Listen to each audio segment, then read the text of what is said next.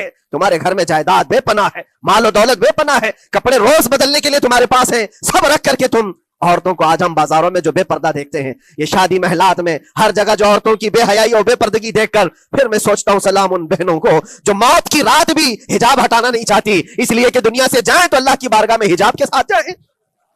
یہ ایمان ہو تو پھر اللہ تبارک و تعالیٰ کی مدد بھی آتی ہے، نصرت الہی آتی ہے۔ مجھے بتاؤ میرے عزیزوں، 50,000 کا خون کر دینے والا وہ ظالم اور غاصب اسرائیل، وہ اپنے 200 قیدیوں کو چھڑا کیوں نہیں سکا؟ وہ حاصل کیوں نہیں کر سکا 200 لوگوں کو، بلکہ ان میں سے 5 لوگوں کو کیوں نہیں حاصل کر سکا؟ 50,000 کو قتل کر ڈالا، اور وہ بھی سیویلینز کو، شہریوں کو جن سے تمہارا مقابلہ ہے، ان کی موت کی تو کوئی خبر ہی نہیں آتی۔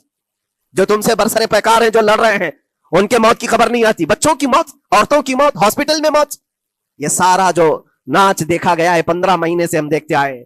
لیکن افسوس اس بات کا ہے میرے عزیزوں، اللہ کا عذاب ان ظالم بادشاہوں پر بھی آئے گا جو ان کی موتوں پر دیکھ کر تماشے کر رہے ہیں۔ وہ اپنی عیاشیوں میں مصروف ہیں، وہ اپنے عیش قدوں میں شراب نوشی اور کباب خوری پر مصروف ہیں، اور ان بچوں کی تڑپتی ہوئی لاشوں پر وہ اپنی کرسیاں سجائے بیٹھے ہیں۔ وہ عرب کے ظالم بادشاہ کہاں ہیں جن کے گھروں میں سونے کے ٹوائلٹ بنائے گئے ہوں، جو سونے کی کرسی پر بیٹھ کر کے حکومت اور تخت بچھاتے ہوں؟ میرے عزیزوں، ان کی بھی پکڑ آنے والی ہے، آپ انتظار کرو، کیونکہ اللہ تعالیٰ قرآن میں فرماتا ہے وَسَيَعْلَمُ الَّذِينَ ظَلَمُوا أَيَّ مُنْقَلَبٍ يَنْقَلِبُونَ، ان قریب ظلم کرنے والے یہ پہچان لیں گے کہ اللہ ان کو کس پلٹی میں گرائے گا، وہ کس پلٹی میں، کس کھائی میں جا کر کے گریں گے۔ اندازہ کرو، ظالم صرف وہی نہیں ہے جو بمباری کرتا ہے اور قتل عام کرتا ہے، ظالم وہ بھی ہے جو تماشائی بن کر کے لوگوں کا سپورٹ کرتا ہے، ان لوگوں کو سراہتا ہے جو ظلم کر رہے ہیں۔ افسوس کا مقام ہے، وہ چیختے رہ گئے، چلاتے رہ گئے ہیں، اور پھر اخیر میں وہ بچوں نے پکار کر کے یہ بھی کہا ہمیں کسی جگہ سے مدد کی امید نہیں ہے، نہ ہمارے پڑوسی ملک سے، نہ کسی بہت بڑے مسلم بادشاہ سے، ہمیں امید ہے فتح کی اور مدد کی تو پروردگار عالم سے ہے۔ اور یقیناً مومنوں کے لیے اللہ نے یہی فرمایا وَعَلَى اللَّهِ فَلْيَتَوَكَّلِ الْمُؤْمِنُونَ، اور مومنوں کو چاہیے کہ صرف اللہ ہی پر بھروسہ کریں۔ میں نے دیکھا ہے میرے عزیزوں، یہ دنیا صرف اور صرف لالی پاپ پکڑا سکتی ہے تمہیں، ان کے ہاں مدد کی کوئی گنجائش نہیں ہے، یہ ہمارے ساتھ کھیلتے ہیں، ان کے دلوں کے اندر سے رحم غائب ہے۔ یہ بچوں کی تڑپتی ہوئی لاشوں کو دیکھ کر کوئی آواز تک نہیں اٹھاتا، جو آواز اٹھانے والا اس کو کیس کر کے بند کر ڈالیں گے۔ جو بھی اگر مظلوموں کے لیے آواز اٹھائے، ان کا پرچم لہرائے، تو کتنے تو یہاں پر FIR ہو گئے، بند کر دیے گئے۔ کیوں؟ مظلوموں کے لیے آواز اٹھانا کیا یہ ہمارا رائٹ نہیں ہے، ہمارا حق نہیں ہے؟ تم ظالموں کے لیے علل اعلان بات کر سکتے ہو، ہم مظلوموں کی بات بھی نہیں کر سکتے؟ کیسی بات ہے میرے عزیزو؟ ہم جس دنیا میں جی رہے، اسی لیے میں آپ سے کہتا ہوں اٹھو، وہ گھر نہ حشر نہ ہوگا پھر کبھی، دوڑو کہ زمانہ چال اپنی چل گیا، قوت عشق سے ہر پست کو بالا کر دو، دہر میں نام محمد سے اجالا کر دو۔ تمہارے پاس طاقت و قوت نام کی کوئی چیز ہے تو وہ ایمانی طاقت ہے، باقی کوئی چیز، کوئی طاقت و قوت تمہاری مدد نہیں کرے گی۔ وہ قوت ایمانی ہے جو بدر میں صحابہ کے ساتھ تھی، وہ قوت ایمانی ہے جو احد میں بھی صحابہ کے ساتھ تھی، وہ ایمانی طاقت و قوت کا جوش ہی ہے جو 4,000 ہوتے تو 40,000 پہ بھاری ہوا کرتے تھے، وہ ایمانی طاقت و قوت ہی ہے جس پہ اللہ کی مدد اور نصرت آتی ہے۔ آج مومنو، آپ سب سے زیادہ اللہ پر توکل کرو، اللہ پر بھروسہ کرو۔ میں نے دیکھا ہے میرے اپنے معاملات میں 8 مہینے تک میں اسٹرگل کرتا رہا، پل پل دیکھتا رہا، اور ایسی زمین پر مجھے لٹایا جاتا جہاں فرشی بھی نہیں ہے، پتھروں کی زمین پر لیٹ لیٹ کر کے ہماری کمر ٹوٹنے پر آتی۔ اس وقت لوگ یہ کہتے فلاں کی طرف سے مدد آ جائے گی، فلاں کی طرف سے مدد آ جائے گی، ہم نے یہ لائن بھی لگا دی ہے، یہ سورس بھی لگا دیا ہے، ہر طرف دیکھتا رہا، آخر میں پھر یقین ہوا مدد کہیں سے نہیں، میرے پروردگار سے ہی آئے گی۔ اللہ ہی مدد کرتا ہے مومنوں کی، بس یہ ہے کہ صبر ضروری ہے اور تھوڑی مصیبت اٹھانا ضروری ہے، اس لیے کہ مزاج ہے اسلام کا، اسلام زندہ ہوتا ہے ہر کربلا کے بعد۔ اپنی قربانیاں دو اور قربانیاں ضائع نہیں ہوتی، رنگ لائیں گی، ہماری شہادتیں رنگ لائیں گی، ان بچوں کی شہادتیں رائے گاہ نہیں جائیں گی جو 40,000 کے قریب شہید ہو چکے ہیں، وہ رنگ لائے گی۔ فتح بیت المقدس کے لیے ان کی قربانیاں، ان کی شہادتیں ایک عظیم باب بن کر کے نکلیں گی، ایک عظیم دروازہ بن کر کے نکلیں گی۔ آپ انتظار کرنا، وہ دن قریب آ رہا ہے جس کے متعلق میرے مصطفیٰ نے بشارتیں دی ہیں۔ ایک وقت وہ آئے گا جب امام مہدی کا ظہور ہوگا اور صرف پرچم اسلام لہرائے گا، وہ دن آئے گا، یہ قربانیاں ضائع نہیں جائیں گی میرے عزیزوں۔ اور اللہ کریم نے قرآن میں فرمایا، آپ لوگ ڈرتے ہوں گے مولانا پھر سے یہ ساری چیزیں بول رہے ہیں، ان کو برا لگے گا، ان کو برا لگے گا، بہتوں کو برا لگے گا، یہ میری بات نہیں، قرآن کہتا ہے وَلَوْ كَرِهَ الْكَافِرُونَ وَلَوْ كَرِهَ الْمُشْرِكُونَ۔ اللہ قرآن میں فرماتا ہے يُرِيدُونَ لِيُطْفِئُوا نُورَ اللَّهِ بِأَفْوَاهِهِمْ، لوگ تو چاہتے ہیں اللہ کے چراغ کو اپنے منہ کے پھونکوں سے بجھا دیں، اللہ کے چراغ کو اپنے منہ کے پھوکوں سے بجھا دیں۔ اللہ کا چراغ اسلام ہے، اللہ کا چراغ یہ قرآن ہے، اللہ کا چراغ رسول پاک کی ذات ہے، اور ظالم یہ چاہتے ہیں اپنے منہ کے پھوکوں سے اس چراغ کو بجھا دے، اور قرآن کہتے ہیں واللہ متم نورہ، اللہ تعالیٰ اپنے نور کو اپنے چراغ کو مکمل کر کے رہے گا اور پوری دنیا میں غالب آ کر رہے گا۔ آخر میں یہ جملہ اللہ نے فرمایا، اگرچہ کافر یہ بات ناپسند کرتے ہوں، اگرچہ مشرک یہ بات ناپسند کرتے ہوں، میں نہیں کہہ رہا، اللہ کہہ رہا ہے، یہ بات تو بری لگے گی ہی۔ ایسا کیوں بولتے ہیں؟ اس لیے کہ یہ ہونے والا ہے جو قرآن نے کہا۔ یاد رکھو، زمین اوپر جا سکتی ہے، آسمان نیچے آ سکتا ہے، لیکن میرے رب کا فرمان کبھی ٹل نہیں سکتا۔ جو قرآن نے کہا ہے وہ ہو کر رہے گا، اور اسی پر ایمان ہم سب مومنوں کی شان ہے، ہم سب مومنوں کی شان ہے۔ بس آپ کے لیے ذمہ داری یہ ہے، آؤ ان برائیوں کی وادیوں سے جس میں پڑے ہوئے ہو، نوجوانوں سے میں گزارش کرتا ہوں، تمہاری نمازوں کا حساب کر لو، تمہارے اپنے اعمال کا حساب کر لو۔ اللہ کی مدد کو پکارتے ہو تو یقیناً اپنے چہرے صاف تو کر لو، اپنے دلوں کو پاک تو کر لو، اپنے اعمال، اپنی پیشانیوں کو مسجدوں کے سجدوں سے سجا تو لو۔ پھر مانگنے میں تمہیں ایک مزہ بھی آئے، ایک لطف بھی آئے، رحمان کی بارگاہ میں ہاتھ اٹھائیں تو آپ کو لطف بھی آئے، اپنے لیے بھی اور مظلومین کے لیے بھی مانگنے میں مزہ تو آئے۔ لیکن جب آج ہاتھ اٹھاتے ہیں تو پھر یہ دل میں بات آتی ہے، فجر تو قضا کر کے سویا تھا، عشاء تو پڑھا نہیں تھا، اور میرے حالات یہ ہیں، حرام کھایا ہوا ہے، کسی کا مال غصب کیا ہوا ہے۔ ان تمام معاملات کو لے کر کس طرح سے ہاتھ اٹھاؤ گے اللہ کی بارگاہ میں؟ پہلے اپنے آپ کو پاک کر لو میرے عزیزوں، جب صاف ستھرے ہو جاؤ تو پھر اللہ کی مدد بھی آئے گی۔ اس لیے کہ دنیا میں ہم نے دیکھا ہے، صاف پیالہ لے کر کے آؤ گے تو دودھ بھی ڈالا جا سکتا ہے اور مٹھائی بھی دی جا سکتی ہے، لیکن پیالے میں ہی کیچڑ بھر کر کے لاؤ تو دودھ دینے والا کیا اس میں دودھ ڈالے اور مٹھائی دینے والا کیا اس میں مٹھائی ڈالے؟ یہ تو دنیا والوں کا دستور ہے، بلا تشبیہ و بلا تمثیل۔ اپنے پاک دلوں کو لے کر اللہ کی بارگاہ میں جاؤ تو فوراً تمہارے لیے مدد بھی آ جائے، فوراً مدد بھی آ جائے۔ اللہ کریم ان غزہ کے نہتے اور مظلوم مسلمانوں کی فتح کو سدا قائم و دائم رکھے، اور ان کے ٹوٹے پھوٹے بکھرے گھروں کو اللہ تعالیٰ پھر سے آبادی عطا فرمائے، ان کے کمزوروں کو مولا طاقت و قوت عطا فرمائے، ان کے شہیدوں کو مولا اجر عظیم نصیب فرمائے، ان کی بیواؤں کو مولا صبر جمیل عطا فرمائے، ان کے یتیموں کو مولا طاقت و قوت عطا کرے، ان کی مسجدوں کی آواز اور ان کی گونج کو مولا پھر سے بلندی عطا فرمائے، اور ان کے صبر اور ان کے استقامت اور ان کے حوصلے کو مولا پورے دنیا کے مومنین کے دلوں میں قائم عطا فرمائے، ان کے ہر طرح کے حوصلے، ان کے صبر اور ان کے مجاہدانہ استقلال کو مولا ہم سب کے لیے ذریعے نجات عطا فرمائے۔ ہماری نسلوں کے لیے اللہ تعالیٰ ایک سبق آموز حکایت عطا فرمائے۔ مولا کریم تیرے دربار میں دعا ہے، ہم سب کو بزدلوں کی جماعت سے نجات عطا فرما۔ مولا ہم کو منافقین اور مشرکین اور کافرین کے وسوسوں اور ان کے تمام فتن و شرور سے محفوظ فرما دے۔ ہم سب کو ظالموں کے ظلم سے بچا، فتنوں کے فتنے سے بچا، شرین کے شر سے بچا، حاسدین کے حسد سے بچا، جلنے والوں کی جلن سے محفوظ فرما۔ خدایا قدیر و جبار، آخری سانس تک ہمارے ہاتھوں کو غیروں کے سامنے پھیلنے سے محفوظ فرما دے، تو اپنا اور اپنے حبیبوں کا محتاج بنائے رکھ۔ وآخر دعوانا ان الحمدللہ۔ ویورز، آپ دینی مسائل کے متعلق سوالات کر سکتے ہیں، آپ کو قرآن اور حدیث سے صحیح جواب دیا جائے گا۔ ویورز، پیغام حق چینل کو لائک، شیئر اور سبسکرائب کیجیے، اور بیل بٹن کو ضرور دبائیے تاکہ آپ کو ہمارے سبھی ویڈیوز ملتے رہے۔